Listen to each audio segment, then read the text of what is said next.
Hello, and welcome to another episode of Let's Talk Wrestling. I am your host, the one who has the meats, Preston Black. And as always, I am joined by my very good friend, the finger-licking good, Ben Barber. No. How are you, Ben? I'm all right. How are you, Presto?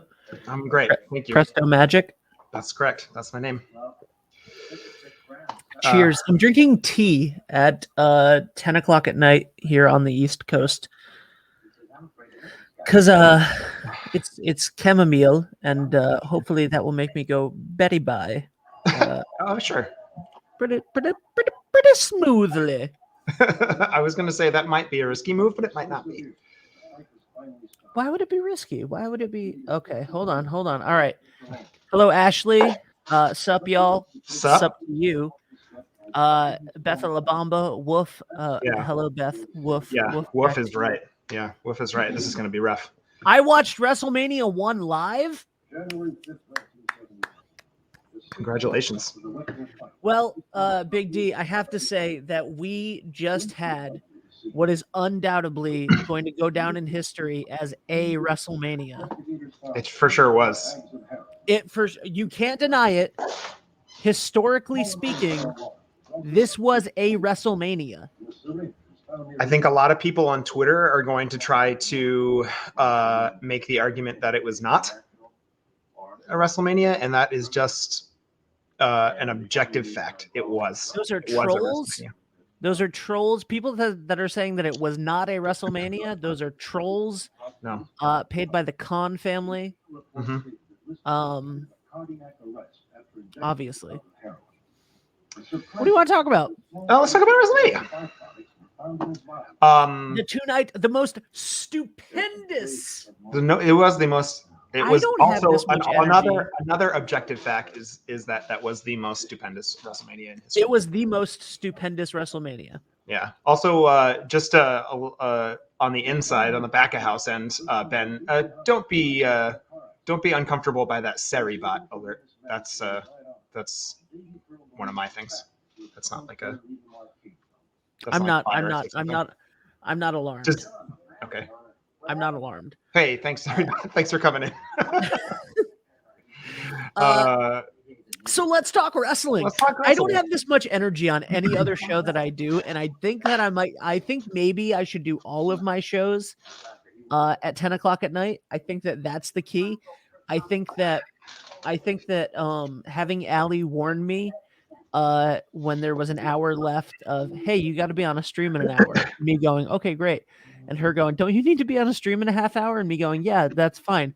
And then me going, Allie, I have to be on a stream in 3 minutes. And her going, I warned you. And I'm like, you did not. I think that really lends the energy to what I'm bringing with this. Sometimes people work best under pressure. You know, all my essays in college, the best ones were the ones that I did mere moments before they were due, you know? Yes, I went to a performing arts school where we got graded on dancing. So that did not, there were no essays. That's fair. I probably would have in high school graduated if I had gone to a performing arts school. I didn't graduate. Well, for different reasons. However, although if I had graduated, you know what I would have gotten? Exactly the same thing that I got by not graduating. That's nothing. Fair. That's fair.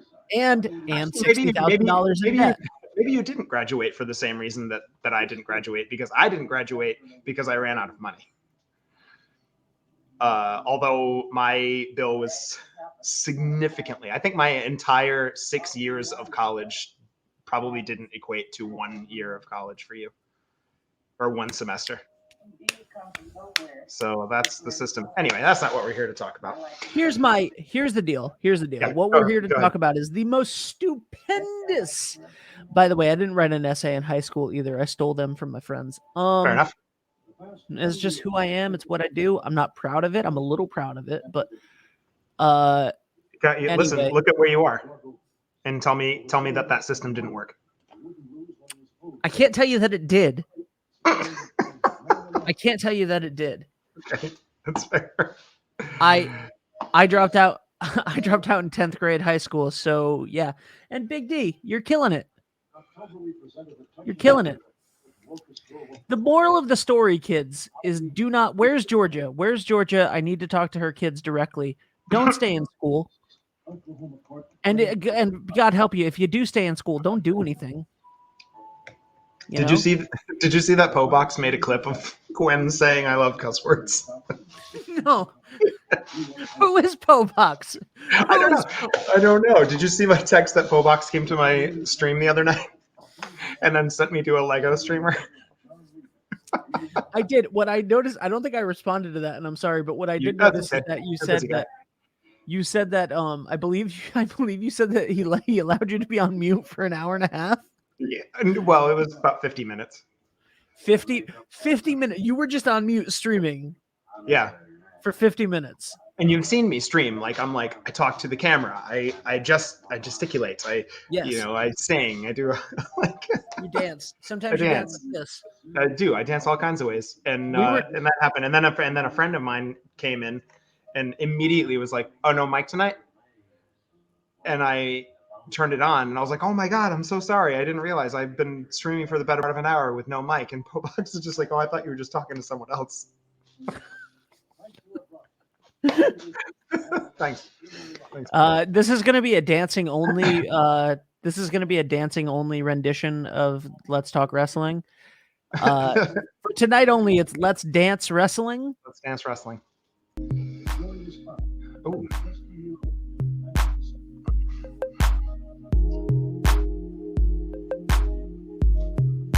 Is this licensed music? It's free, baby. Nice. I love it. Free with StreamYard. We're feeding the ducks. I've been uploading our conversations to YouTube, and I'm getting copyright alerts for the intro music. It's also licensed. It's licensed to me. Oh, okay. The intro music is licensed. Fine. They're not stopping me from posting it. They're just they'll put ads on it. Story blocks, baby.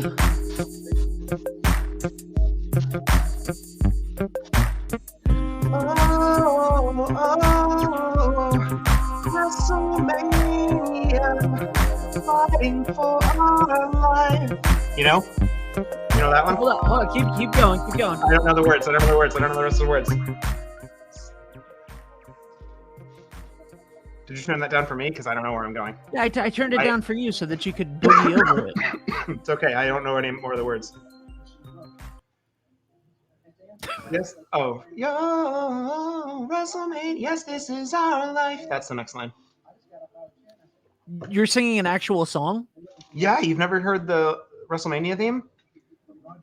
Also known as Linda McMahon's entrance music? That song had music? That song had lyrics? I think they removed the lyrics when she used it, but the original, yeah, it was the WrestleMania theme that they used for the first maybe yeah. Listen to the actual WrestleMania theme with the lyrics.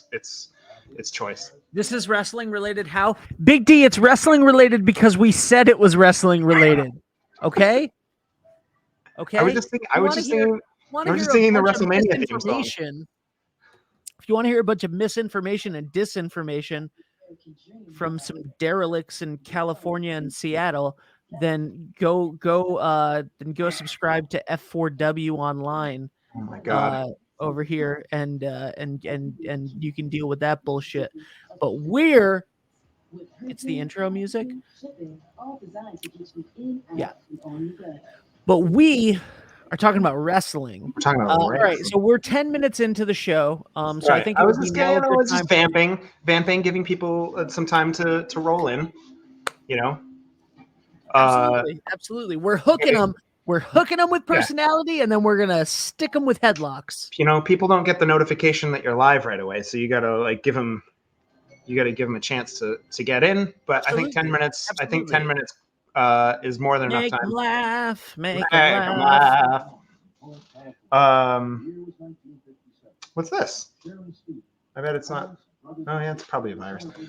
I've been getting like phantom text messages from like random email accounts, and I hate it. I hate modern technology. Let's talk about WrestleMania. Dun, dun, dun, dun, dun. WrestleMania 38. 2 WrestleMania. days. I'm sorry. WWE 2K22 Yeah. has Phantom Undertaker in it. Oh, nice. It's pretty That's great. good. That's good. All right, That's so wrestling related. WrestleMania 38. Yes, WrestleMania star. that's true. What happened? So many things. You have copious notes. I didn't take any notes. I'm off the cuff. I'm off the cuff tonight. You know why? I've never loved you more.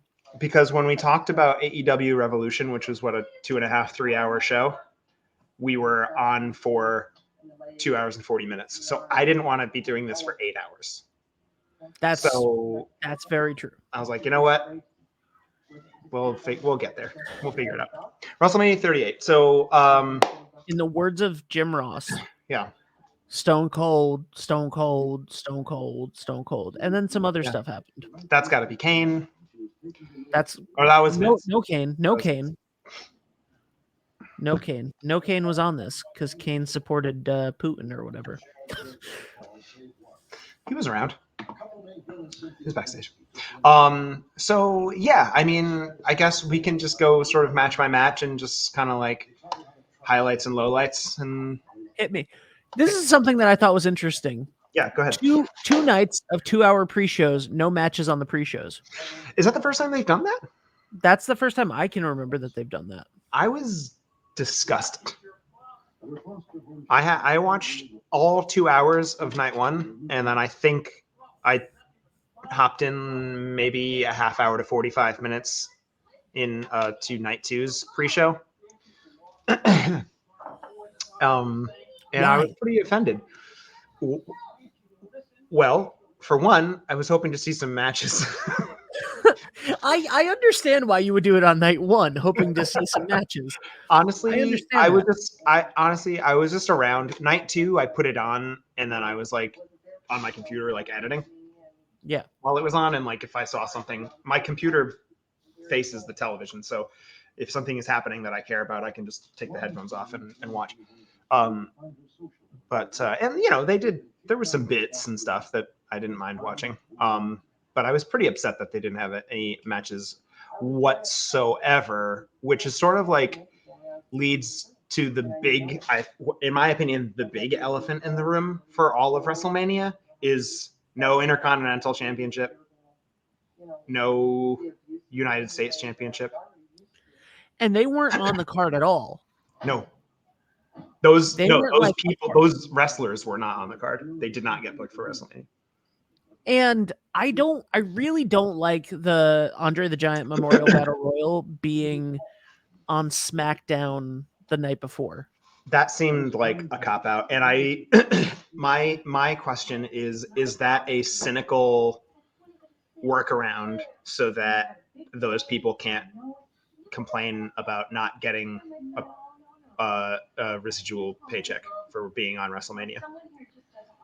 Because that's been like kind of a thing in the past where people who work the pre-show get upset that like that was a big thing with Neville, right? That he had a title match on the pre-show, but he wasn't on the DVD.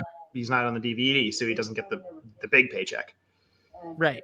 You know, and so I wonder if it's a workaround. So like, you got nothing to complain about. You weren't on the you won't cut from anything. You weren't on the pre-show. Or they just feel like they just really, really need talking segments and getting people from the crowd to shout catchphrases. And well, I think that it's more of a matter of, first of all, the Andre the Giant Memorial Battle Royal takes 10 minutes. Sure. Right. And it means nothing. It means nothing. It takes 10 minutes. It's a decent spot for one person where you can get them over, and it gets everybody on stage in front of 75, 77, 50, whatever it was, 1,000 people. So I think that like you need to do it, and you need to do it on the show. The reason I don't think it's a cynical paycheck thing, honestly, I don't think that they give a shit about paying those people for WrestleMania paydays. WWE wants to give people WrestleMania paydays. They do. They want to. They know that that's where people that's something they want to give people WrestleMania paydays. I fully believe that. What they don't want to do is have a Friday Night SmackDown that has nothing on it. That's true. Because so they're taking the Andre the Giant Memorial Battle Royal, which is like it has a name and it has some recognition. It doesn't mean anything, but it's like a fun spectacle that you can then put on SmackDown and tell Fox like, "Hey, we're giving you the WrestleMania Battle Royal, baby. It's WrestleMania SmackDown." You know? Yeah. And that's bullshit. That's bullshit. But, you know, you appease some suits and whatever, and like you have to do that when they're paying you $1 billion over the course of years or whatever. I wonder if that was something that, now that you were mentioning it in that context, I wonder if that was something that was more the network pushing than the Fed's choice to make that change. Yeah. But there's absolutely no excuse to not have, you know, that at least. And yeah, the way that the secondary titles are portrayed is gross. You know, because it doesn't do anything for anybody, and that's unfortunate. So I'm just gonna say, yeah, biggest disappointment of the weekend is not having those titles mean anything at all. Yeah, that was pretty upsetting. Also, no 24/7. I was gonna say unless you so like Finn, I'm sorry, Miz, I think was like remember in 2016 he was left off of an episode of SmackDown, and then he went on Talking Smack and started running his mouth at Daniel Bryan, and that became like the biggest thing that caused that feud to go, right? Yeah. So like if Finn and Ricochet were pissed that they got left off WrestleMania, and then both of them on their individual shows this week talked about how like F you, this title means something, and I'm gonna spend the next year, you know, showing everybody that it's indispensable and whatever, however that goes. That would be one thing, but I'm pretty sure that Finn lost on Raw. Like I'm pretty sure that he ate the pin for the Usos and whoever that was. So I don't know. Yeah. I don't know. Stupid. Yeah. Right. Also, I think one of those.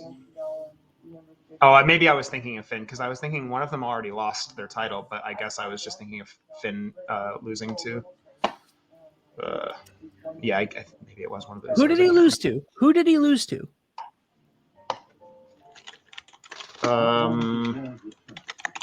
That's on Raw.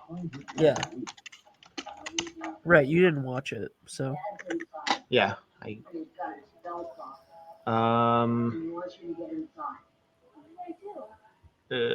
don't know. Let's see. Raw after WrestleMania. Jeez, they don't make this easy to find results. Raw results. It was a 6-man tag match. The Usos and someone whose name I can't remember. Was it Kevin Owens? Miz defeats Dominic Mysterio, Braun Breaker, Bobby Lash. I like that Braun Breaker won the NXT title back on Raw. Austin Theory. It was Austin Theory, yeah, right. Versus Orton, Riddle, and Finn Balor. Yep. Boy. That's fine. Like if Austin Theory then wins the United States Championship, they're probably going to do something with it because Austin Theory's in a bigger spot. So that would be cool. If that leads to that, that's fine. At least the title means something, and then Finn can go do whatever. Let's get to the actual meat and potatoes of what's actually on the show now that we're 20 minutes in. That's all good. It's all good. So we kick off with the Usos defending against Shinsuke Nakamura and Rick Boogs. Usos pick up the pinfall after 6 minutes 55 seconds. this was too bad because it was really shaping up to be, I thought, a fun match. But Rick Boogs suffered a pretty significant injury in the match, and so they had to call it short. But they didn't really even have a chance to get going. I thought the entrance was really great. I thought Boogs and Shinsuke looked really awesome together. But it was just a shame that they had to end that quick. Yeah, absolutely. And our I loved when Pat McAfee said our T's and P's go out to Boogs. I didn't catch that. He's a ridiculous person. Holy shit. So anyway. Yeah. That's awesome. T's and P's.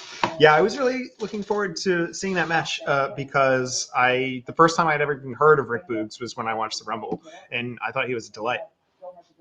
I was looking forward to seeing more of him. So, but I understand he's going to be out for probably about 6 months at least. Yeah. So that sucks. Quad injuries are no fun. Georgia, yeah, Georgia, it's fine. Kids are on school vacation. You're good. Bye for now, Georgia. Bye for now. Bye for now. So anyway, yeah, Shinsuke is another thing where just I wish more was done with Shinsuke. yeah. And bye for now. And whatever. But Usos got to win at WrestleMania. Yeah. That's all that was ever going to be about. Yeah, totally. I mean, you might have gotten a good match, but the result was going to be the same. So, yep. But presumably, I can't imagine it being any other way. I can imagine lots of things. I'm creative. So, match number 2, we have Drew McIntyre defeats Happy Corbin for fucking around, basically. I wish that they had made a bigger deal about the fact that no one has ever kicked out of the End of Days before WrestleMania.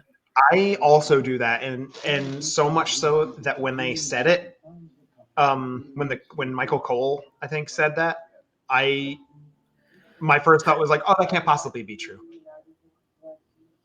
But everyone that was my else, first thought too. Yeah, but everyone else is reporting it like that, and so I mean, unless everyone else is just believing the big lie, Yes, this is the big lie. From now on, whenever you hear people discussing the big lie, this is what they're talking about. Yes. They're talking about the End of Days. Some of them do think that they're talking about the End of Days. Anyway, moving on. Let's not talk politics, Preston. This is not Let's Talk Politics, and Let's Talk Wrestling. I didn't bring it up. I didn't bring it up either. You brought. Shut up. I thought it was good. I'll tell you what I enjoyed a lot was the promo package for this match, because I didn't see any of the Happy Corbin part. I tuned out of WWE shortly after he won King of the Ring. Mm-hmm. And so I missed that whole story arc. And I appreciate the long-term nature of his character development over the past couple of years, but it would be great. Yeah. It was fun to see that distilled into a 2-minute clip package. But is that the one who had the wacky stuff happening? Yeah, who was homeless. That was really fun. Yeah, someone who hates wrestling. Yeah, even Grace liked the Happy Corbin package. Hi, Grace. Ben says hi. Hi. She says hi back. She's watching Unsolved Mysteries. So the match, it was fine. It was passable. I didn't get much out of it. The bill, I really thought that they should have just made the End of Days thing the story of the match, and it was sort of a tremendous afterthought. It was as if they booked that to happen, like the road agents just came up with that finish, and then mid-match someone's like, do you know that we've never had anyone kick out of the End of Days? And then Vince is like, on the line to Michael Cole, like shout about that when it happens. Like I don't think that it was worth it. If that was the case, I don't think that it was worth it because no one in their right mind thought that Drew McIntyre was not winning that match. No. No one takes Corbin seriously, and no one has taken Corbin seriously for a very long time. Yeah. So it doesn't matter. And this was never a match that he was going to win, and it was a long drawn out feud. And like the whole gimmick of it was set up to him breaking the ropes with the sword, Yeah. which looked like it might have been real, except for that they added the stupid compression. I didn't even hear that. I heard people talking about it, but I didn't hear it when it happened. I thought the cutting the rope spot was fun, except it took an absolute dog's age for them to do it. Yep. Which ruined it for me. I was like, oh, what are they doing? Something's gonna happen. I hate the sword. I hate the sword because you can never use it. You can never really use it. Except in that exact moment, and it's like the most telegraphed. Like obviously, done. Yeah. So anyway, next. Match number 3: The Miz and Logan Paul defeat Rey and Dominic Mysterio for bragging rights. I'm saying like a bunch of I don't even do this, but I don't know if I'm doing this right. I'm so sorry for what I'm about to say. I'm so sorry for what I am about to say. Logan Paul might be the single best celebrity professional wrestler that I've ever seen. Agreed. That was flawless. He was a professional wrestler in that match. He had the attitude, he had the character, he had the athleticism, he had the ability. It was all there. When he hit the Three Amigos and then went up and mocked Eddie Guerrero before hitting the frog splash, I was like, someone make this man WWE champion. And then I wanted to hurl myself off of a cliff, but it was so good. It was very good. So good and so hateable, and it's the Miz got cheered to no end, turning on him. Yeah. Anyway, I thought that was fun. I completely agree. Logan Paul was better in that match than he had any right to be. Certainly better than some of the other people in the match who are actual professional wrestlers. I'm disgusted. I was so offended at his involvement altogether. I just can't stand the Pauls. I don't know if you watched the pre-show segment with Jake Paul. It's Jake, but no, I did not. I will like sign Logan Paul to every wrestling promotion if I never have to see Jake Paul again. I'll make that deal. Like they're both gross, but Jake Paul, oh my God, he's such a mark, and I'm sure it's an act and whatever, but he sat on the panel. And just they had the crowd behind them that was booing him the whole time, and he was just talking about how he was going to fight everybody, and he is just repulsive. Logan Paul did a great job, for better or for worse. I mean, he gets it. Everything that they do is big, huge, carny energy, so it makes sense that this would come so naturally, and he's obviously been training, in combat sport for the past 5 years at least. So it makes total sense, and I appreciate how committed he was to doing a good job, and he was very naturally adept at it. He not only in his execution of the moves, but just like you said, like his taunting of the crowd was flawless, and everything was great. I mean, I think next year for WrestleMania, obviously, you have Logan Paul versus Mr. Beast. Logan Paul versus Mr. Beast with Casey Neistat as the referee and PewDiePie on commentary. Bring back Bad Bunny.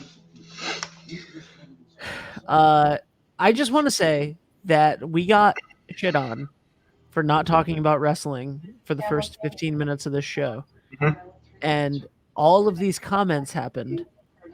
And then we started talking about WrestleMania and not a single comment. Yeah. Joke's on you, you fools. You should have You hung said, out. oh, this isn't, you're not talking about wrestling. You're I'm not out. talking about wrestling. Oh, but you liked it then. You Yeah. liked it. You were all interactive. Now here for it. we're talking about how we, for some reason, actually like we do not like Logan Paul, but we liked the Logan Paul match. Now all of a sudden nobody's talking. No, none of you have an opinion on Baron Corbin, huh? None of you have an opinion on whether or not swords should be used in wrestling. What? Next, you're going to tell me that none of you were waiting patiently for Veer to show up on Monday Night Raw. What is wrong with you? I am chastising this audience right now. Get it. You Get him. guys, Get him. yeah. Stop lurking and join the conversation.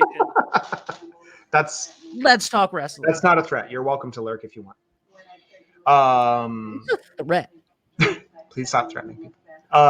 Yes. So the only thing that I wasn't huge on was the turn at the end. Only because I just want Logan Paul to be able to leave. And now the door is open for him to be around some more.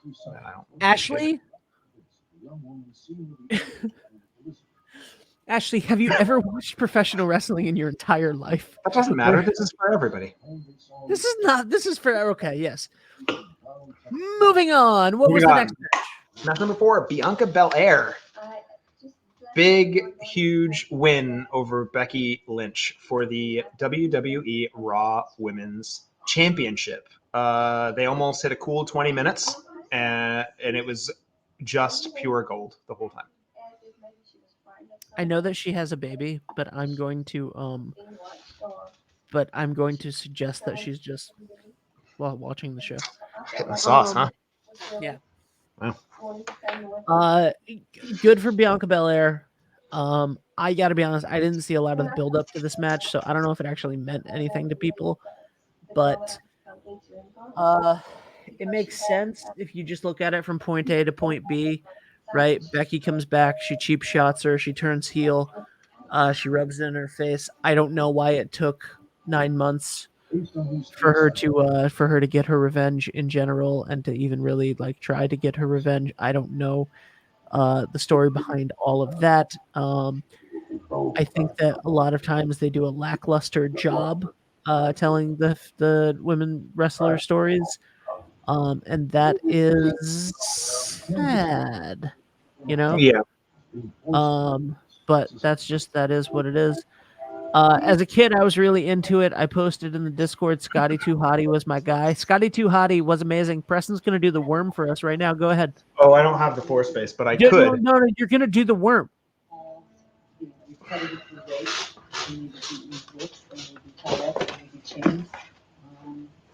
They're deprived of food, they're deprived of light, they're deprived of water, of whatever it takes in order to strip away their identity and to force them to assume another one.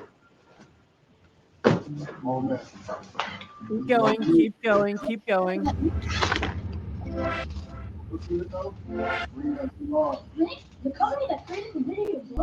Oh, you gave me music and everything. I did. I gave you music. Thank you. I hope that was good. I hope that was enjoyable for everybody, and proof positive that I can do the worm.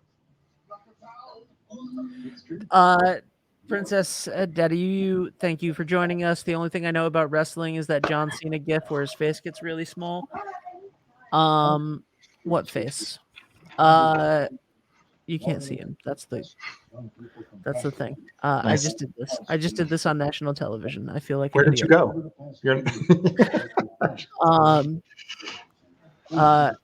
And we got the dab. We got the Nice. We got the Suaviano That's not dab. dab, right? We got the Suaviano dab. You know what? I guarantee that Suaviano is that was the best worm I've ever seen. Thank you. We stopped talking about wrestling and the comments started coming in. Oh, I want them. I want to shower in those comments. They feel so nice. They feel so nice. So anyway, let's talk more about headlocks. Also, I don't watch WWE on the regular, and so I also didn't get the build, but again, like following just like the self-contained package, of the build, I thought that the story made sense. I mean, it's a long-term thing and maybe a little bit too long-term for their own good. But it was good. But yeah, I mean, It was the only story they had to tell that made sense. it made logical sense. She's told she has to get to the back of the line, and so she does, and then she wins the Royal Rumble, right? And then Yep, absolutely. Yeah. Princess Daddy, this is here's the deal. If you want to contribute, you just have to catch up on wrestling, and it's really simple. This is all you have to do. You just have to follow along. It's very simple to follow along with what we're talking about every week. On Mondays, you're going to need to watch 3 hours of Monday Night Raw. And then on Tuesdays, there's 2 hours of NXT. And then on Wednesdays, there's 2 hours of AEW Dynamite. And then on Fridays, there's 2 hours of Friday Night SmackDown. And then also on Fridays, there's an hour of AEW Rampage. And then there's pay-per-views and special network events. And then also shows. there's like, what's that? YouTube shows. And then there's like 5 YouTube shows. Yeah. There's also all the dirt sheets. So, you get it. You get it. It's easy. Yeah. It's simple to follow along with. Yeah, it's super accessible. I have commitment issues. This is a lot. By the way, I don't think I've watched a single thing that I just told you to watch. So No, not in months or years. Except for hello. But I thought the match was great. I mean, even without any real context, I thought it was a great, well executed match. I felt the tension. That was great. Yeah. Match of the night, maybe. Can I just pick one? Yes, if you're gonna pick one, I would pick WWE Main Event on Hulu. It's the easiest one to follow along with. It definitely makes the most sense. And they give you is that a recap show or whatever the fancy I don't name think for it? so. Who has that kind of time? Nobody. That's why you watch this show and we fill you in. Except we don't really know what we're talking about either. Yeah, we're making it up. It's fine. Don't worry about it. Yeah, I mean, not much else to say. It was great. It was a great match. Perfect. They're both fantastic. Yeah. Becky Kudos looks great. to Bianca Belair for doing it again. This time, not in the main event, randomly in the middle of the show. Yeah. Well, can't always. So moving on then. Do you want to shout next? Next. Match number 5, Cody Rhodes, big re-debut. Who? Cody Rhodes. Stardust. Oh, okay. Defeats Seth freaking Rollins. Is an official name. Man, they really did a wonderful job of convincing everybody that Cody Rhodes was not coming back. I mean, I had no idea. Yeah, they did do that. It was a wonderful job of kafib. Great kafib, guys. Great kafib. And girls, probably. What did you think? Match of the night? I don't know. I feel like it's a very close second to Bianca and Becky, if I'm going to be honest. But it was very good. I mean, don't get me wrong. It was leaps and bounds better than everything else on the card. But just Becky and Bianca just edged it out a little bit for me. I agree with that. I'm going to say something that's going to piss some people off. Not anybody that's watching here, but if any true wrestling fans ever show up, P.O. Box might be mad at me. P.O. Box. But maybe we're on mute and he just won't tell us, or she, or they, whatever. P.O. Box, P.O. Box. I don't want to assume. Because I think it might be Georgia.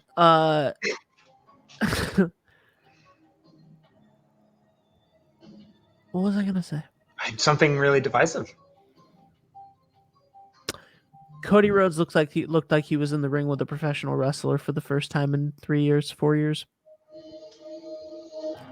That's what I thought. I thought that the pacing of the match actually looked like two professionals in the ring together for the first time. I thought that things flowed better, and I think that I texted you this during the match. Like, I think that and it's nothing, this isn't even against AEW. I think that the two styles are, you can tell which one is more seamless and more thought out, and which one is more loosey goosey, don't know where the cameras are, etc., etc. Yeah. And I thought it looked completely different and felt completely different. And you might prefer the AEW style better, but it looked like a different style match. I think there's merits in both. And I would never go so far as to say that one is better than the other, but it certainly depends on who it is. I mean, there's lots of people that come up through the WWE system that are absolutely lousy at doing WWE wrestling. I agree. You know, and so, and that's the reason why they bring in veterans and sometimes still send them to NXT, because, you know, like sometimes they have to acclimate. Yep. And not always, but sometimes, a lot of the time. And obviously, Cody came up through the WWE system, so he's going to fit in perfectly well on night one. And I think there's something to be said for his role in AEW largely being working with younger talent, people who aren't used to that level of exposure or that, you know, style of presentation. I think that it makes total sense that he would have a much more fluid and consistent match with Seth Rollins than he would with pretty much anyone else that he went up against in AEW. And so I agree, that was sort of a breath of fresh air. You just got like, he was really able to like give it his all, and I appreciated that. Let me tell you that okay. Go ahead. My heart was racing, beating out of my chest, in my throat, leading up to that match. As soon as Seth came out, my heart started just pumping frantically, and I was like, I felt so much like, I don't know, not anxiety, but anxiousness, like excited tension. It's still real to you, damn it. I haven't felt that way about a wrestling build in a long time. I didn't expect to, but I was like, I was just so stoked. I was so stoked to see it, and it was just, everything was great. I thought it was fantastic. I'm so glad that they kept Cody's presentation consistent from AEW. I mean, that was, the chatter was that they were going to do that, but you know, WWE is going to WWE, so you don't really know what they're going to do until they do it. Be awesome and the best wrestling company that's ever existed. Is that what you mean? Yeah. Is that what you mean? Fight me, Marks. I'm Don't fight that. Disclaimer. But yeah, it's a fantastic. Threatening match. Our audience. People were. I'll tell you a couple things that didn't get me. The Stardust reference. I didn't love that, and the only reason that I didn't love that, and I understand that it makes sense because he's back in WWE and possibly a new audience, probably a new audience, given the number of people that were there. But I felt, for me personally, the like shedding Stardust thing had already been done. He did it in AEW. He did it when he was fighting Dustin. Like the second thing that they did in AEW. I mean, I didn't care about it either way. I mean, I'm not upset that he did it, and I'm not gonna like shout anyone down if they were like, "Man, that was cool." I'll just be like, "Well, it didn't get me because I'd seen it." If you are, if you are a casual fan or a WWE loyalist, then you wouldn't have seen it, and it would have been for you. It wasn't for me. It wasn't meant for me. I wasn't the demographic for that spot. I've literally never put any stock whatsoever into the fact that he was Stardust. And like, if you think that he was going to get stuck in that gimmick forever if he stayed, you're an idiot. Like, no. He was not going to get stuck in that gimmick forever. He was not going to. That was a temporary thing that was lasting a while. because he was good at it. I Because- loved Stardust. Let me get Because he get was one thing very straight. entertaining. I thought Stardust was fantastic, Stardust was awesome. but it ruined everything that it touched, and it got really dumb and cartoony. I thought he was awesome as Stardust. Once they split Stardust off from Goldust, and he started doing the like comic book villain stuff, with That was great. That was great. It didn't make any sense, and he was never going to win the championship as that. But No. literally, like, I thought they leaned too into it. I thought the character of Stardust, everything that Cody did was great, but everything with like the tie-in with Stephen Amell and like booking Neville as a superhero, and then like all the like King Barrett and then the Ascension getting involved, it got too cartoony, I think, to be sustainable. But I thought it was great, and I understand why I won't presume to know his true feelings, but that the narrative is that he hated that, and being booked into the fucking ground doing Stardust was what ultimately pushed him away. Narratively, again, so Stardust would never become WWE champion. right? And he would always need to come back to Cody Rhodes, and they could have done that in an organic way. And he felt like he had been there for so long, and because he started when he was 19 and he was the kid, that those people wouldn't ever see him as more than that. So he had to leave, and he had to go do other things and whatever. He didn't need to start a rival professional wrestling company and do all of that stuff. No, like, but he didn't set out to do that either. No, absolutely not. He could have done that loop for 1 year and then come back and then worked his way back up as Cody Rhodes. By the time AEW came to exist, I think Cody was already ready to come back. Absolutely. Absolutely. And this just raised his stock even more for that. But like, I don't know. I think that there's truth to the fact that he wants the WWE championship. Yeah. I think that, and I don't even think this in a bad way necessarily, but like, if there's somebody who believes that this shit's real and is a mark for themselves, it's Cody Rhodes. And again, I don't mean that in a bad way. Like, his dad was Dusty Rhodes and his brother was Goldust, and neither of them ever won that title. And and that's as real as it gets. And there's also, I mean, it's worth noting too that the reason that happened is because they were both sort of treated as jokes, and then and they have this habit of taking guys and presenting them, in a way that's really serious, and then when they or Vince or whomever get it in their head that person does not have, top guy potential, that they sort of like become comedy, and they sort of descend. So neither of those people would have ever been the WWE champion. And I know that like would cause a lot of people to get mad and stuff, right? When Dusty came to WWE in the late 80s, in the middle of all of that stuff, right?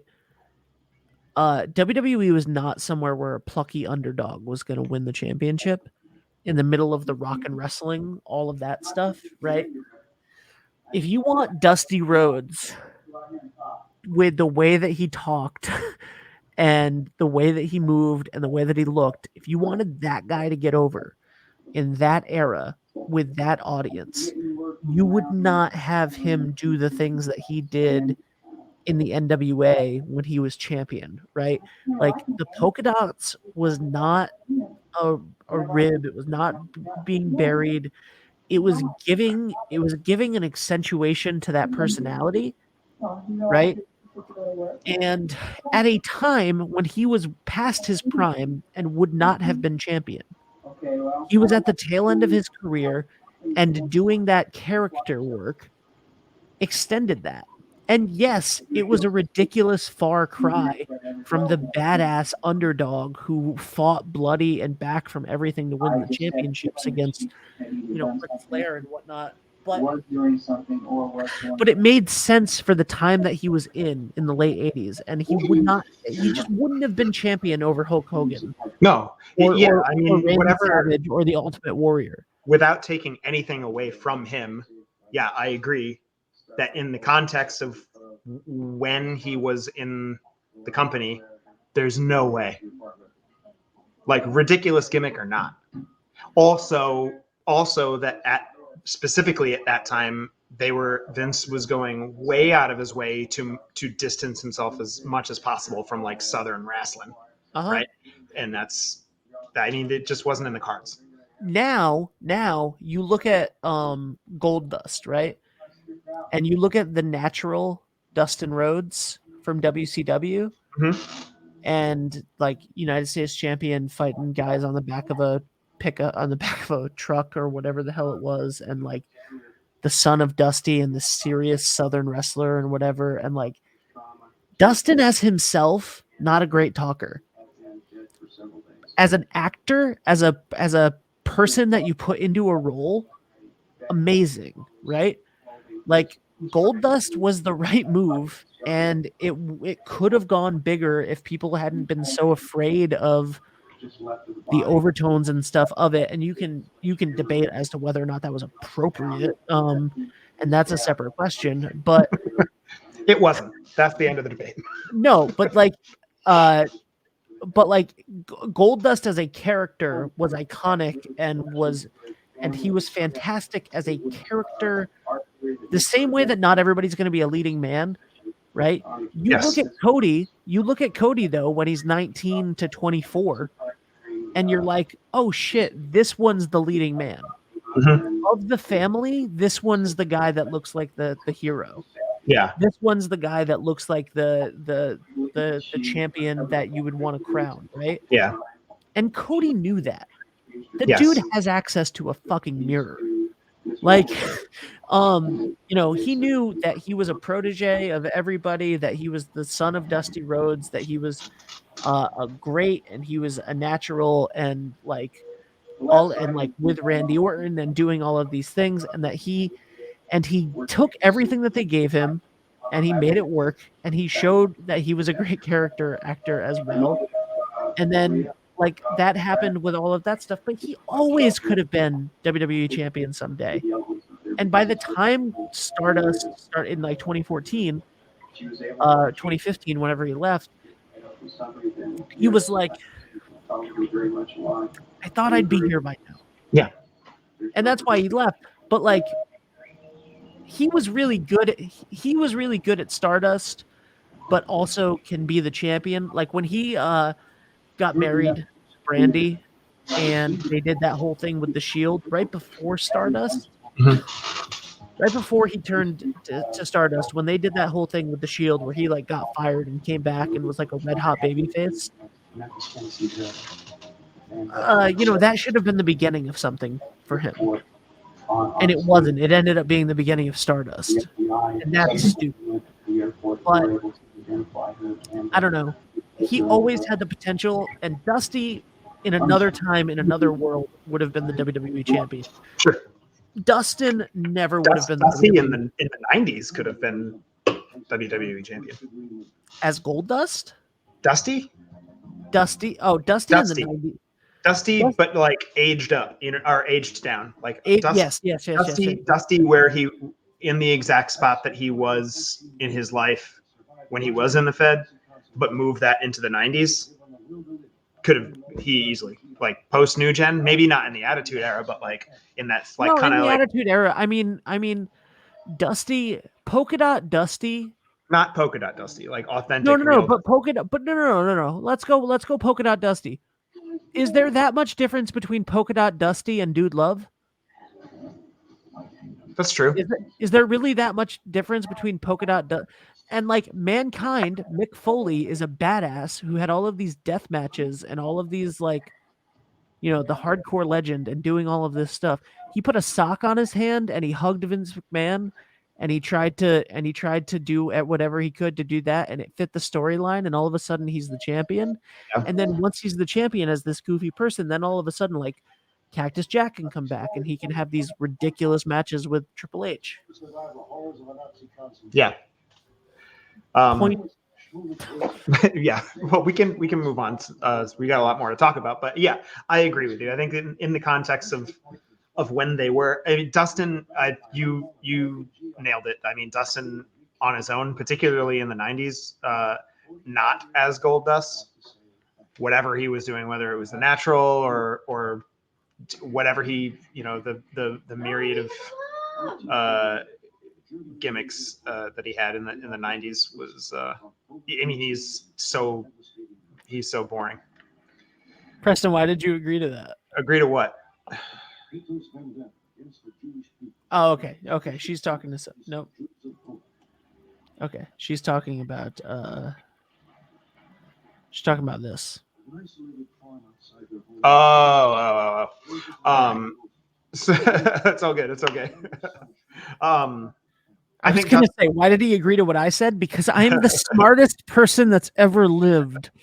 Dustin now in AEW, not as Goldust, is great.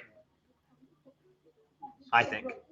But like when he was a kid, just the most generic, boring. He needed Goldust for sure, but it was never. I would buy a 1-day title reign now. Yeah, I think he could do. I think now, especially in AEW, I think he could carry a mid card title. I could see Dustin with the. I could just have the TNT belt, right? Yeah, but I could see a very short. Did you agree to do the worm while I was making pizza rolls? Alyssa, I think that you have a problem with eating pizza every single day. That's not a problem. We'll finish your point on what you're saying. I would be in for a Dustin Rhodes world title win now. Sure. Especially if it was like a retirement angle. Yeah, I would that would be beautiful. And he won it, and then he, agreed. Totally. I would love it if he like had it and he won it, and then he immediately lost it like the next week and got screwed and whatever, or just lost. Oh, I think you could give him a couple months. I think you could run it from one pay-per-view to the next. Give him a program, not like a year-long build, but No, I mean, you can even have it. You can even have it where people where other people, where like the bad guys all try to interfere, and it looks like he's got it won, and then the way that Mick Foley won with Stone Cold coming down and hitting the guy with the chair, the Rock with the chair. I think I don't know. I think Dustin could credibly win it on his own against the right opponent. He could, but in any circumstance, it would be accepted. Now. Yes. Yeah. Oh, absolutely. Yeah. No question. All right. Let's move forward. Match number 6. Charlotte Flair defends the WWE SmackDown successfully defends, I should say, the WWE SmackDown Women's Championship versus the returning Ronda Rousey. This is something to discuss, huh? The women's title matches should have opened both shows. They should not have been on the same night. I agree. And I wonder if it was a balancing thing, just because they had such a stacked tag match that like it's a little bit more evenly dispersed. That's stupid. Yeah, I think that you're right. That's the only reason that I could think of doing that. I think that you're right. I think that it's stupid. I think that also Roman and Roman and Brock on one show, so Becky and Ronda on the other show. Makes sense. Oh, yeah. Star power wise, but yep. No, I think if the first night opened with Becky Lynch, and then the second night opened with Ronda, that would make sense. I think that I partially agree with you. I think that tag matches make very good openers. They do. They do. I think that you're insulting the not you personally. I think that it's insulting to the women to have them both mid card stacked in the middle somewhere on a show. Yeah. I mean, it's sort of like doing a sliding block puzzle with so many matches. Yeah. There's no real obvious way, because then it's like, do you not put Brock and Roman on the main event? That's like that's the big build for the whole weekend. So that's got No, and you can't not put Stone Cold in the main event. right. So yeah, I mean, I think if you can't put them in the main event, I think Jerk in the Curtain is probably the next best spot. But it's also like, if as booked, Charlotte and Ronda as an opener is real disappointing. Mm-hmm. Taking away the credibility of the title, being a big match. That notwithstanding, I think considering the finish, that's a bad opener. And I think you could make a case for Becky and Bianca, though. I think you could have kept it the same and just had Becky and Bianca go first, and then had the tag title match in that spot. Unless you really want to open the show with Rick Boogs. I don't think they cared that much about it. Anyway, yeah, Ronda and Charlotte was fine. The ending was what it was. Nothing was exciting about this feud. Nothing was exciting about this match. I did not care. I didn't either. I thought it was a passable match. I thought their first go around and Ronda's first tenure, her first wave. I thought their match was better. And this one was fine. But yeah, I thought I was genuinely surprised at the finish. I called it, Lil Nate. And here's my biggest thing is that I think Ronda is a B+ to an A- performer. Yep. But I think that she is a garbage person. And so I can only get so invested in anything that she's doing. Because the whole time I'm just like, man, she's good at this. I can't fucking stand looking at her. It's the same thing that I would say about Logan Paul. I recognize objectively that you're talented, and I just hate that I have to look at you. I wish that you would go away. Geez, Preston, tell us how you really feel. That's how I feel. So yeah. Next. But yeah, I was kind of surprised. Kind of a nothing. A lot of build for no payoff. And then so the main event of night one is the surprise match of Stone Cold Steve Austin returning after 19 years in retirement versus Kevin Owens in a no holds barred match. I was genuinely surprised about this. I know they didn't book a match. Everyone was referring to it as a match in the lead up, not on television, but commentators and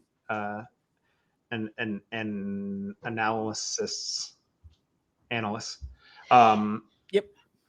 Everyone just, that was the language that people used. But is it like the Joffrey actor from? I don't understand the question. The actor that plays Joffrey isn't he a wonderful human being, but you don't want to watch, you don't want to look at him. Oh, okay. Like you like the character, but you hate looking at the character. You appreciate it. Wait, what? Because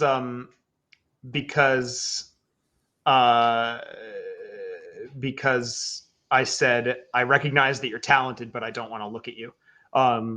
No, similar, except it was similar. She's a real person. Except she's a real person, and I don't like her for real person reasons.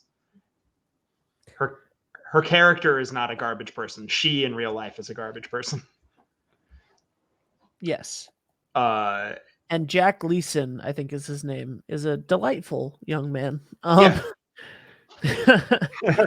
All right. So Stone Cold versus Kevin Owens. Yeah, I didn't think that What? they would go I'm for sorry, I had to do it. Continue. You didn't have to do it. I didn't think that they would do an old bard.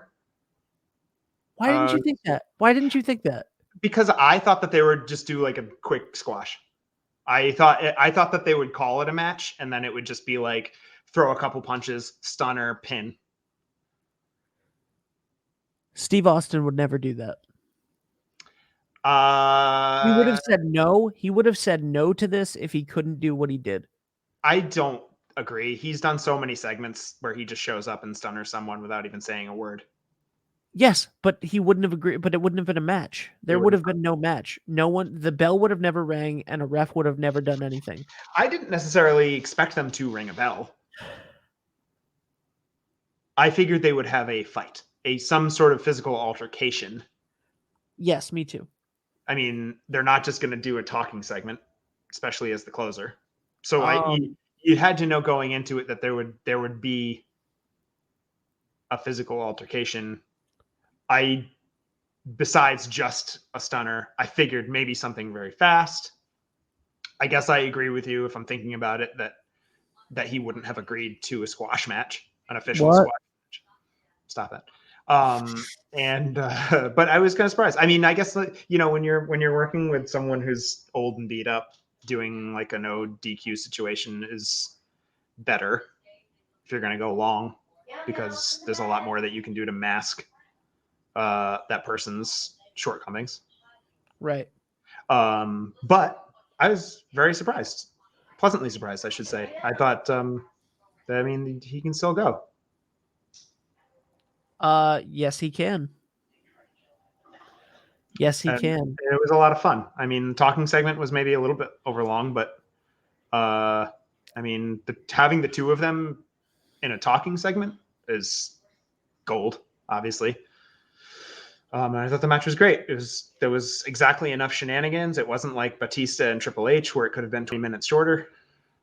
I thought it was exactly right. Me too. Absolutely. Yeah, I was super happy with it. That's exactly what I thought. I just was excited to see him, and that I was very scared when I had the first couple boots in the corner. Yeah. Because that was like, oh, okay, what's happening? Mm-hmm. This does not look promising, Yeah. But then he nailed it. Yeah, he did great.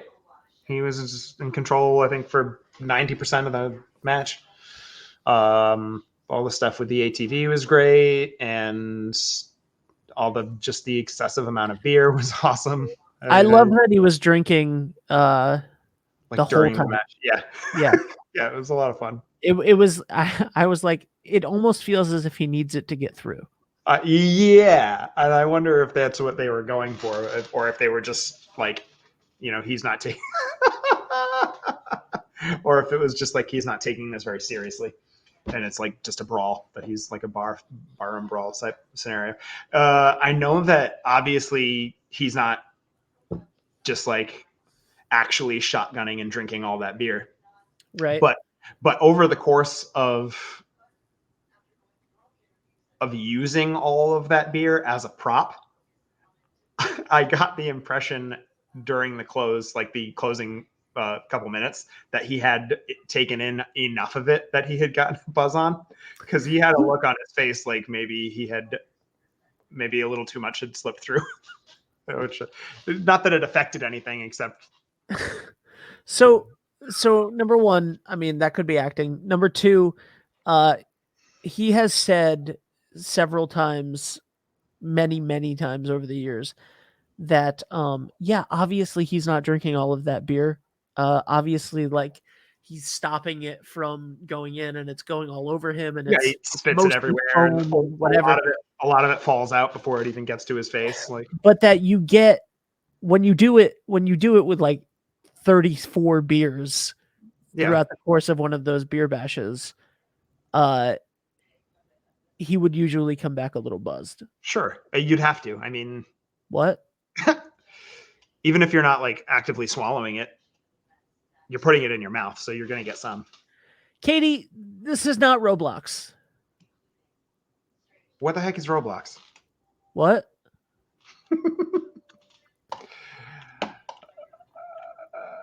All right, so I think I've said all I want to say about about Stone Okay, Cold. sorry. What about swallowing something? What? Great, grand. What did I walk into? What did you walk into, Katie? Do you always have this background up for wrestling talk? What? The Come Waste Your Time? I don't think so. Huh. I don't know what I usually have. I don't either. Anyway, it doesn't matter. So yeah, anything else on that one? I thought it was good. It was a good time. Went home happy. Yeah. Good times, great oldies, cool 101. Stone Cold Steve Austin does not need to enter into a program with anyone. He doesn't need to come back or anything like that. Oh, That I was- disagree. no. One more No, run, let it- baby. let One it- more run. Let it be a one and done, and I'm happy. Yeah, no. Or I guess a two and done, if depending on your perspective. Spoilers. Sorry. All right, let's get through day 2. Let's get through day 2 as passively as I watched it. Great. So day 2, Next. WrestleMania Sunday. We lead off with Triple H appearing and coming down to the ring after about 10 to 15 minutes of entrance. He gets in the ring. He's got his boots. He places his boots on the ground. He says, "Thank you." And then he says, I want to thank you in the only way that I know how. And then he shouts, "Welcome to WrestleMania." And the fireworks go off, and that's it. Leaves his boots in the ring, signifying his retirement, which was announced well ahead of time. I thought it was a nice moment. I expected kind of a heartfelt speech, but I guess it's not really in his character to do that. And I guess Katie, what are you baking? Also, bye for now. bye for now. Thanks for coming in. What is she baking? Does it say? Can you see? No. What? Come on. Looks like she's. Oh, I'm heading to the hubby's stream. I'm sorry, Ashley. You're leaving us for your husband? So much shit. So thanks. Bye. Bye for now. bye for now. I cannot believe that she's been watching this for an hour and 15 minutes. 23 dozen cupcakes. That's all? 9 cakes. Not all. It's not all. Kill me. Bye for now. Holy bananas, you're a rock star. Yeah. Bye for now. Yeah, absolutely. It's a lot of stuff to bake. Couldn't bake all that. Bye for now. All right. What else we got? So we- yeah, I did not see the Triple H segment, which is very sad to me. Yeah, I mean, I'm sure you can I find it on can't YouTube. think about Triple H and I get sad. It was a lot. I mean, it got emotional. He didn't even have to say anything. Just knowing what was happening was pretty emotional. And I watched the interview that he did where he sort of announced it, and that was a lot to take in. Also, Can't do it, won't do it, won't do it, won't do it, won't do it. I respect that. All right, so the first official match after the Triple H segment is RK Bro defending their WWE Raw Tag Team Championships versus the Street Profits and Alpha Academy. Did you watch this, Ben? I did not. Okay. I only half watched it. I watched it a little bit. I was still editing. I was still coming off of finishing up the project that I was working on during the pre-show. And so I was only kind of half paying attention. I couldn't tell you any spots that happened. I thought it was fun. There was one thing that kind of got my attention was they did sort of a double, I don't even know what they call it, but the bit where Randy Orton like drops and slams the ground and like he sort The of hype up, the Yeah, hype up for the RKO. yeah, they sort of did that together, Orton and Riddle, which I thought looked really great. Yeah, some good tag team stuff, but I wasn't totally glued to the match. I'm going to be perfectly honest with you. What I was kind of surprised about was that they just retained the title. I'm not. Their money. Nobody else needed it, and the point was to, the point was to get to the thing afterwards with Gable and Gable. Yes, that's true, which I did watch, and that was kind of a fun segment. And it sort of explains why. So in the night one, we skipped over this because it was so quick and not listed in the card. But they did a quick introduction of Gable Steveson on night one, which was kind of awkward. Stephanie came out and announced Gable Steveson, and then Gable Steveson came out and affably waved to everybody, and then they left. He seems like a lovely guy.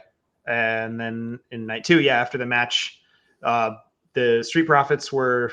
It was kind of a nice, fun moment where they started serving up drinks to RK Bro, and then they all called over Gable Steveson, who was in the front row, and he hopped the barricade and got into the ring, and then Chad Gable started getting sassy, and Gable Steveson did a thing to him, which was pretty good. He hit him. He got him with a suplex or something. It was a pretty basic wrestling maneuver, but he looked good doing it. So that'll be fun. I guess he seems fine. A little, still a little, not totally totally comfortable. No, but he'll get there. Yeah, absolutely. I wonder if they're going to put him on TV right away. What are you doing? Next. Gotcha. Second match, night 2. Bobby Lashers defeats Omos for the heck of it. Not for the heck of it. Not for the heck of it. To set up to further, it was sort of the jumping off point for a feud rather than the culmination of. And it was a big deal because Lashley is the first person to get him off his feet. It's Omos's first pinfall loss. It was fine, about what you'd expect. I'm not here for Omos. He gives me. I don't like the guys that are so big that they can barely move. I think you lose me with that. Hopefully, some people do.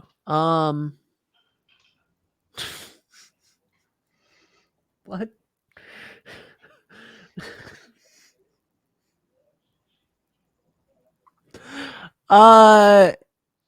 I'm in for Bobby Lashley as a babyface. Yeah. Are you aware of what happened on Raw? With MPP?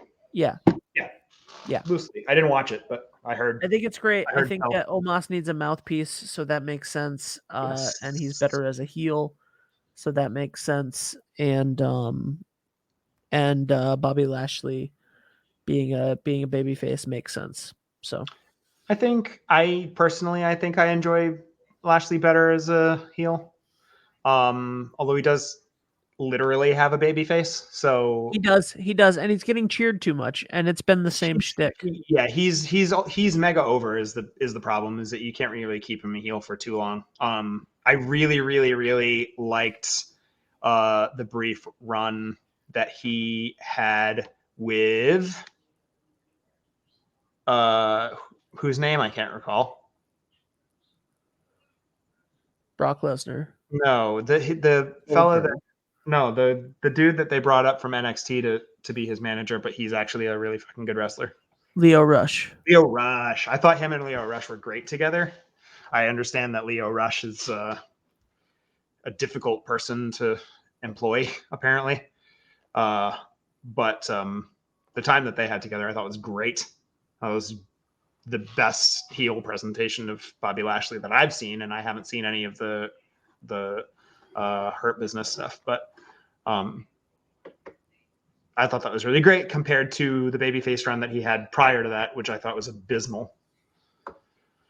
I just don't think he's an unauthentic talker at being a babyface. I think he just doesn't grab me.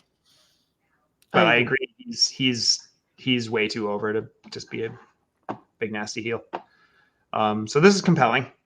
I'm interested to see where it goes. Hopefully they don't make him like a real like milquetoast sort of character, and if they can keep him with an edge, if he sticks with like the almighty gimmick. And well, I think that Edge has enough. I think that Edge has enough people around him now. But speaking of Edge, match number 3 is Johnny Knoxville versus Sami Zayn in an anything goes match. I was.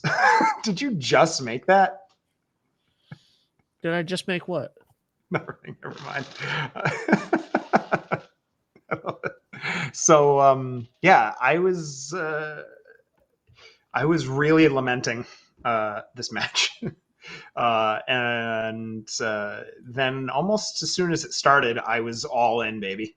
I thought it was just great. We had just watched a little bit of Jackass Forever, and I was like, I hate Jackass. I hate it. I hate it. I hate it. I think it's so stupid. I love Sami Zayn, and I love that he looked like he was having fun, and that he got to kick Wee Man in the face, and that all of that stuff happened, and the prop comedy, like all of that stuff works. It would have worked a lot better in 2001 or 99 or whatever. But it was good. Sami Zayn's the right person for that, and if the mousetrap had worked better at the end, I think it would have been great. Yeah, that was disappointing. Yeah, so it was a little clunky. It kind of would have worked better, I think. Like, I know that WrestleMania, you don't really want to go backstage, but it would have been, and you kind of can't in an arena like that, not an arena, a stadium. But it kind of would have looked cooler. Like if this was a pay-per-view and they could have done half of that backstage, that would have been great. I think history would dictate that you can go backstage during WrestleMania and present something pretty strong. In the X7 hardcore match that wasn't in a stadium though, like this. No, I agree with the stadium thing, but the first thing you said was at WrestleMania you don't want to go backstage, and I don't think that's necessarily true. No, I agree with that. I mean, I kind of preferred that all of this stuff was just kind of appearing out of nowhere. If they had done all the same bits, but that they were already like pre-stationed backstage, I think that would have lost me, because then it's like he's running this weird gauntlet. I don't think it would have worked as well. But like the giant hand hitting him, that had to have been sitting there the entire time, but for some reason it caught him off guard. All of this ridiculous stuff under the ring for no reason. I love it. I love the. It didn't make any logical sense. I loved I loved the Wee Man stuff. I thought. The other fella getting involved, whose name I can't remember. I'm bad at names, and I never got into Jackass. I've never watched Jackass in my entire life. But I thought those guys getting involved was fantastic. I just loved the whole thing. I thought that Johnny Knoxville, maybe not to a Paul degree, not up to the Logan Paul standard, the benchmark. None are. But nobody that I could think of. But I thought he was great. I thought in his own way. Ooh. Ben? Shoo. Yeah, okay. Oh shit. Ben's ready for bed. Yeah, it was fun. So match number 4. No, Johnny Knoxville. No. Johnny Knoxville was entertaining, which is all Johnny Knoxville ever is. Yeah, absolutely. You wouldn't expect him to be pulling out power moves. And Sami Zayn's the best person for this. So yeah, it was perfect. Yeah, they did a great job. And I thought the build was really funny with like all the phone number stuff and everything. It was good stuff. They did I it agree. exactly right. And I will push back. I don't think it would have worked better in 2001 because I think it was too soon in the Jackass lifespan. And I think they would have leaned too far into it That's fair. and tried to like be cool. And I don't think it would have worked as well. I wouldn't have enjoyed it. It might have worked better, but I wouldn't have enjoyed it as much. Chris Pontius, that's the other guy's name. Who we call Preston. What? Yeah, we refer to Chris Pontius as Preston. But there is a Preston. Yeah, I'm aware of that, but Dave thinks that Chris Pontius reminds him of you. I mean, we do look relatively similar. So yeah, that's not wrong. Match number 4, Naomi and Sasha Banks, Team Bad, defeat the WWE Women's Tag Team Champions Carmella and Queen Zelina, and also Liv Morgan, Rhea Ripley, and Natalya and Shayna Baszler. Great. I did not watch this match. I was texting you during the match, and you were responding as if you were watching it, so I'm upset that you lied to me. I could not have been less interested in this match. I kind of agree. So here's my standing here. I like Zelina Vega just fine. Carmella, big go away for me. Okay. I love Liv Morgan, and I have not seen very much of Rhea Ripley, but I'm very interested in seeing more Rhea Ripley. She seems like the type of person that I could really get behind, but I'm like way on board with Liv Morgan. Natalya, I like just fine. I think she's a little cringy in her performance. I just don't love the way that she portrays herself. I think she's a great wrestler. I just think her like character work and like the way that she interacts with fans is not my favorite. And Shayna Baszler absolutely 100% wasted in this match. Yes. And in a tag team altogether. I think Rhea Ripley is above losing matches for the tag team championship, and this is more than likely just a vehicle to get her on WrestleMania, which is fine. But I can buy it. I buy her and Liv Morgan. I buy the whole thing. It's fine. But Shayna Baszler has no business being in a tag team unless it is with one of the other 4 horsewomen of UFC. There's some conversation. There is some conversation about Rhea Ripley being in the Edge situation. Saw that. All right, we'll talk about that in a minute. Great. Sorry, go ahead, please. No, so this would have been a popcorn match for me anyway. This would have been yeah. And I think that's what you said. Actually, I think that you said this is a break. No, that was the Hall of Fame. Never mind. Hall of Fame with a piss break. Right. But is it time? I don't know. Are you done? You didn't really say anything. You thought you said I don't have anything. No, I don't have anything interesting to say about this. I thought there was some good stuff. Nothing really sticks out to me to bring up, but there were parts of the match that I did enjoy. Maybe that they weren't totally memorable, but I didn't hate the match. I'm more than happy to get any sort of title off of Carmella. And that's how I feel. I think the right choice is made. I think Naomi and Sasha Banks should have the tag titles if this is the context that we're presenting. Although I'm not super hot on Sasha Banks as a babyface. I think she's a much better heel, and I'm sure that's going to happen at some point. A lot of wasted talent in this match, mixed in with a bit of overused talent. But it's not lost on me that 3 of the 4 available women's championships are held by Black women now, which I thought was very cool. That is fantastic. I really enjoy that. I do think that I think that all of these people are underutilized, and that makes me sad. Yeah, yeah. I mean, if any, my understanding is that Sasha Banks and Naomi? Bailey, yeah. and their tag title run, which I was not a party to. I understand that was pretty successful. Yeah. I think Sasha Banks is great for bringing credibility to a division that is a graveyard. I agree.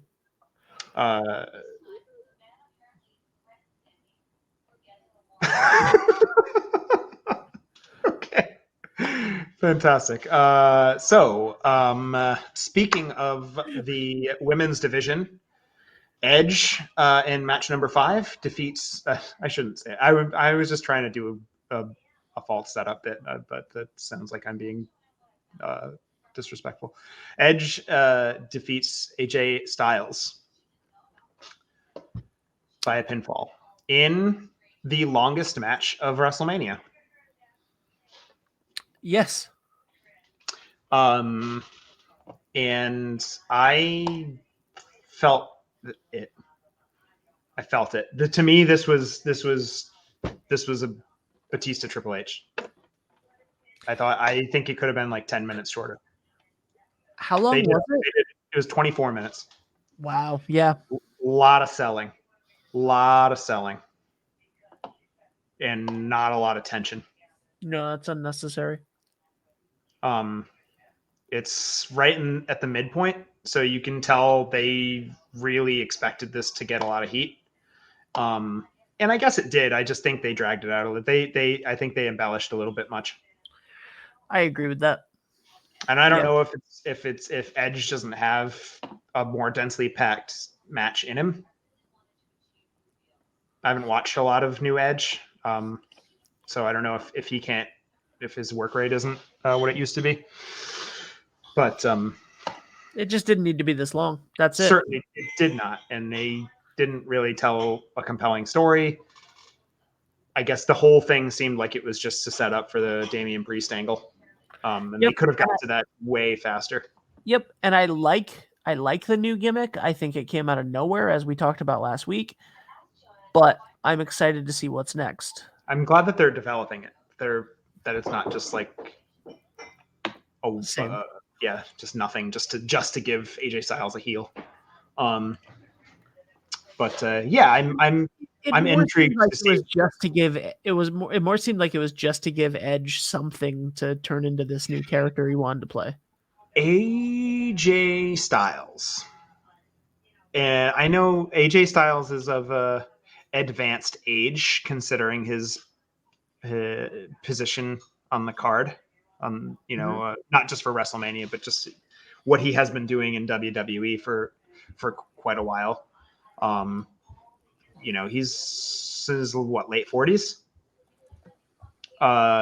So I mean, he looks great. He doesn't look like he's about to fall over and die, but I'm sure is perfectly happy doing mid-card nothing. He had a really great title run. He had a really great US title run. If I'm remembering correctly, yep. He did great, and now he's just kind of hanging, and that's fine if he likes it. But AJ Styles is better still, even in his late 40s, than his position. I agree. Currently, I think he every time I turn on WWE, AJ Styles is propping up someone who doesn't need to be propped up. Completely.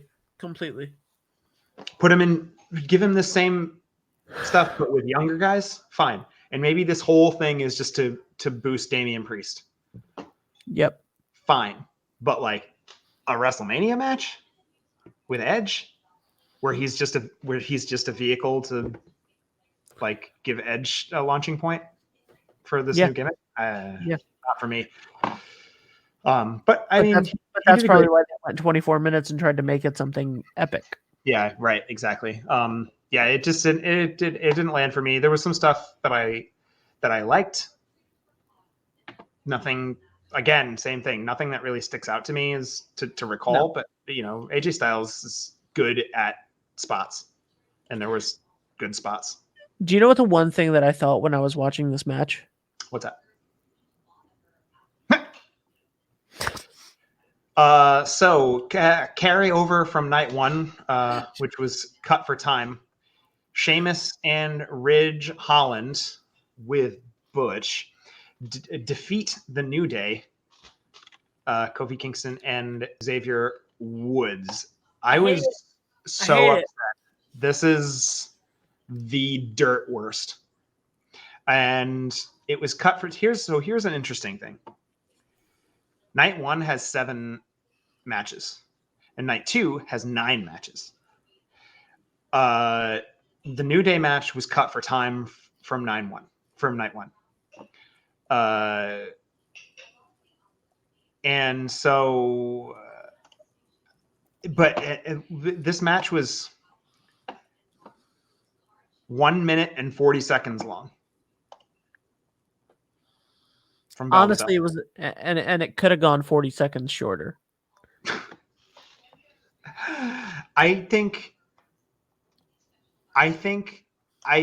don't know. I mean, you have to wonder: was this the plan? If it had all gone as intended, was this still a less than 2 minute match? If Big E had never broken his neck and it was the New Day as a whole, no. If this match had occurred on night 1 as it was scheduled to, does it still only get 5 minutes? Yes. You think so? Who gives a shit about this match? I don't know. I think they had to. I think if Big E had been injured, that it would have been a different story. I'm sure. It would have been 8 minutes. And probably not long. There's nothing on the line. There's nothing interesting about this, and I hate what they've done to Pete Dunne. I hate that Pete Dunne is playing like angry Leonardo DiCaprio in Titanic before he gets on the boat. I mean, the whole thing. I don't know what's happening. It's stupid. It seemed like the intention was to get like Butch over as being wacky and uncontrollable. That seemed to be the main focus of the whole match, was that they just couldn't keep him from getting involved. I mean, maybe it would have been an actual match if Big E hadn't gone. And I guess it makes narrative sense that they may have ended Big E's career, which they're using as, in the angle. And then without Big E, it's a squash. Yep. So it makes sense. I really like the New Day. I really like Sheamus. I think they do good work together. I was sad. It makes logical sense. And especially if they just have to squeeze it in so they don't get yelled at by fans. It makes total sense why it would get only 2 minutes, but I was sad because I was looking forward to it, and they gave other matches that I didn't care about much more time. I'm so sorry, Preston. That's okay. I just wish they would consider me when they were booking WrestleMania. That's all. I would say this, though. We have now spent 3 times the amount of time that they got talking about this match. That's my style, baby. And okay. Next is Pat McAfee defeats Austin Theory with Mr. McMahon. I thought it was great. Pat McAfee really surprised me. Yes, he's great. He was no Logan Paul. He was up there. He was up there. Up there is fine, but no Logan Paul. I think you maybe could make a case. The Vince stuff, you said in a text that he's lost his sense of timing, and I completely agree. So it's a little sad, but overall. Yeah, I mean, I thought the real match was with McAfee and Austin Theory was great. They did good work. I didn't really care about the outcome or anything like that, but I thought they put on a good match, good show. And then there's an absolute century of time in between that match ending and Vince McMahon teasing that he's going to start a match, and then that match starting, and then we get match number 8, which is Mr. McMahon with Austin Theory, who defeats Pat McAfee. I saw a lot of people complaining that they put Pat McAfee, a commentator, over this guy that is an apparent prospect to be, one of the next top guys in the company. Yeah, who cares? And then you have a 70-year-old man beat him in turn. Yes, that makes sense. He did only beat him because Austin Theory came in and all of that stuff. I think it's possible to be too nitpicky about booking. And I thought the internal logic made a lot of sense. I thought it was just bad. It was just, you don't have to get mad about the logic behind it. It was just bad. It wasn't good. Yeah, you can just, but they're just like the like, oh, you got to put Mr. McMahon over Pat McAfee and you're burying Austin Theory. Like, I could give a shit about Austin Theory. I'm not impressed. I'm sure he's capable of moving around the ring, but I just am not invested in his well-being. Pat McAfee, I thought was a delight. And I don't know what his in-ring plans are going forward, but for that, it was fine. I don't care that I don't think that angle, that segment buried Austin Theory. No, not at all. Not by a stretch, but it was very painful to watch. Vince should have gotten in the ring. They should have milked the match. Vince should have gotten in the ring. Austin Theory should have come from behind, beat the shit out of him. Vince should have never thrown a clothesline or 5 of them. Vince starts kicking him or whatever, and then the football, and then the glass breaks, and you don't need a match. This is bullshit. There was just a tremendous amount of time for all of this. The tease for the match itself, the time it took for them to get Austin into the ring, which you had to know was coming, but still took the better side of 10 minutes, it felt like. Just the whole thing was just tremendously long. Although I will say, aside from Pat McAfee really being impressive in his match, Austin looked like he was having the absolute time of his life. So I'm fine with that too. Pat McAfee drinking the beer on the floor is a meme now, and that's hilarious. Yeah, that was the best. The garbage stunner was really upsetting to see. Kind of ruined but they just don't do it. Just don't do it. I don't know. It was, I don't know. It's like, come on, man. Anyway, he's 70. So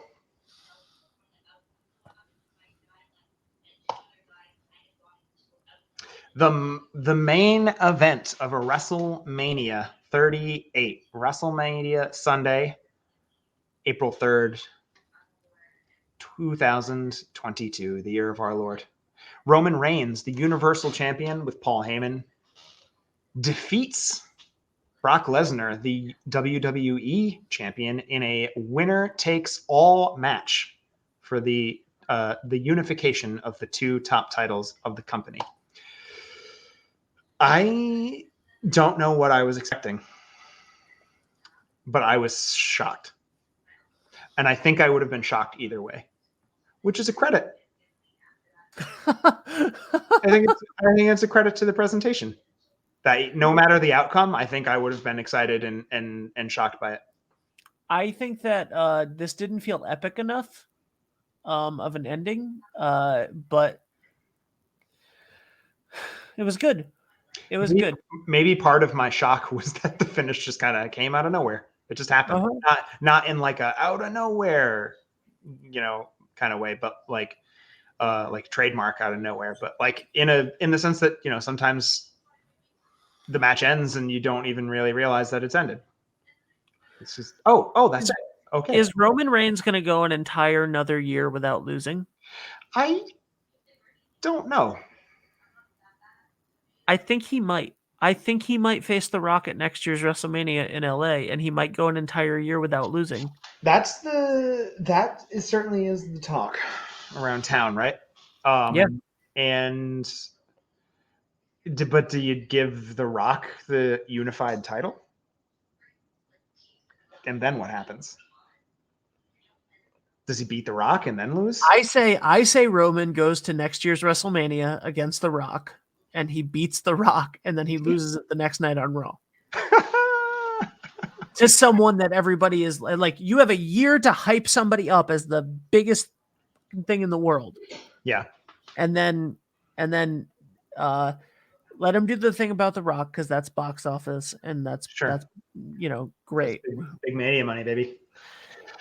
And then but you get someone, who the fuck cares who it is, right? Like Braun Breaker or somebody, like you get somebody hot. Mm-hmm. And then you have that person come out and you just have Roman go like, I told you, you guys thought that I was gonna lose. It's been 2.5 years. Like, go fuck yourself. I beat Edge, I beat Daniel Bryan, I beat who is this? Others. Brock Lesnar. I beat Brock Lesnar. I beat The Rock. I put on my own family. Like nobody can touch me. I think I really like the idea of him going against The Rock. I think there's loads of storytelling that you can do with that. I think it'd be a good match. I think it'd be a lot of fun. I'm fine with all that. I'm not entirely sure where you go from there. Here's my question. So I got 2 questions for you. By the way, the match was typical. I mean, this is Lesnar and Roman's 8th match. And they're all basically the same. It's just a matter of who wins it. And so there was nothing new here. I did like the bit on the floor with Lesnar facing off with Paul Heyman, and Paul Heyman kind of begging off and I love you. This was Roman's idea. And then the spear through the. I thought it was nice. I mean, Paul Heyman's a gift. But the match itself, I got nothing to say about it. It was regular. It was fine. It was fine. It did what it had to do. So 2 questions. One, Roman has a lot of support from the fans. It seems like babyface turn for Roman. That's my question.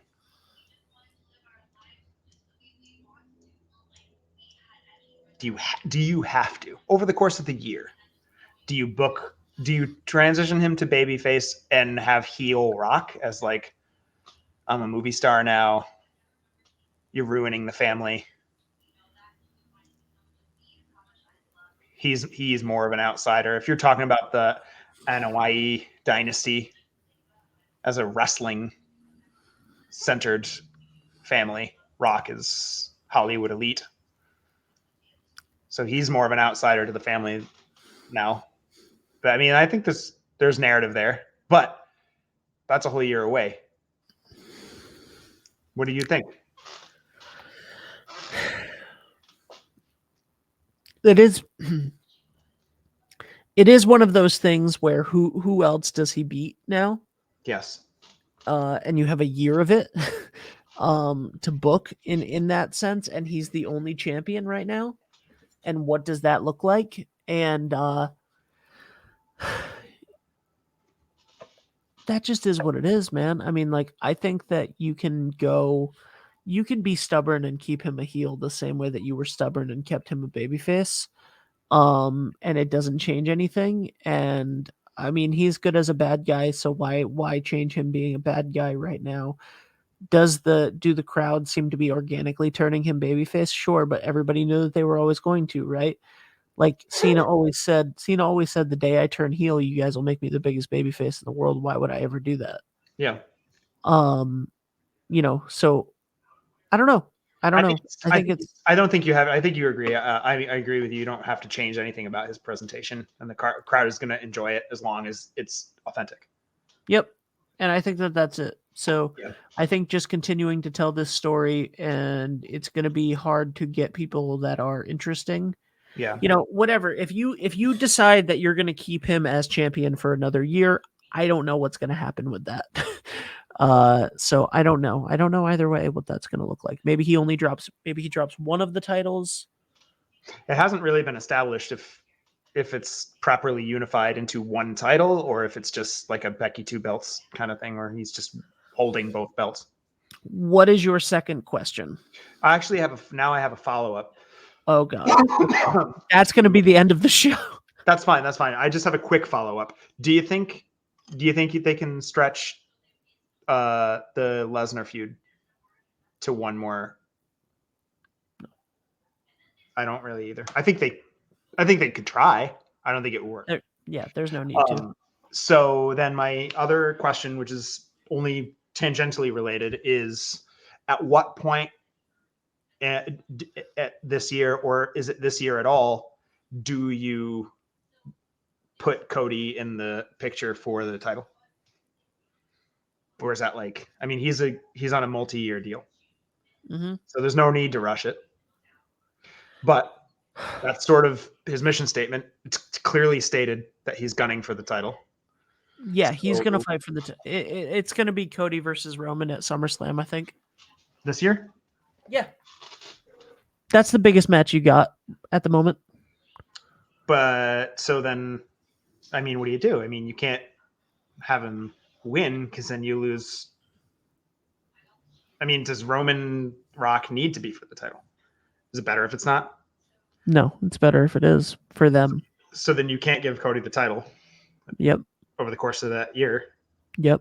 Which kind of kneecaps Cody. You get him screwed, and then somebody else comes in and you spin it off that way. So there's a ton of different things that you can do with that. If you really wanted to do it, you would try to finagle it so that Cody is the really hot baby face for the Raw after WrestleMania next year.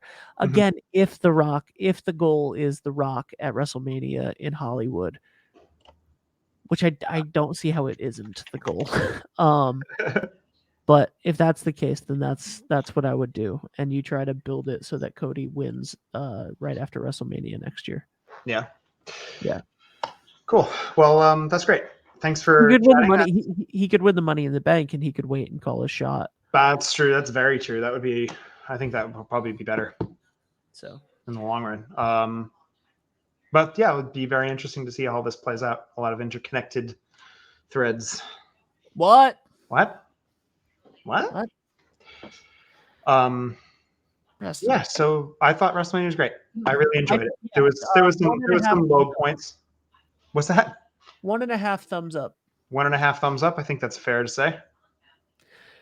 It was a WrestleMania. It certainly was. And it was stupendous. You cannot make the argument that it was not both a WrestleMania and also stupendous, because those are legally binding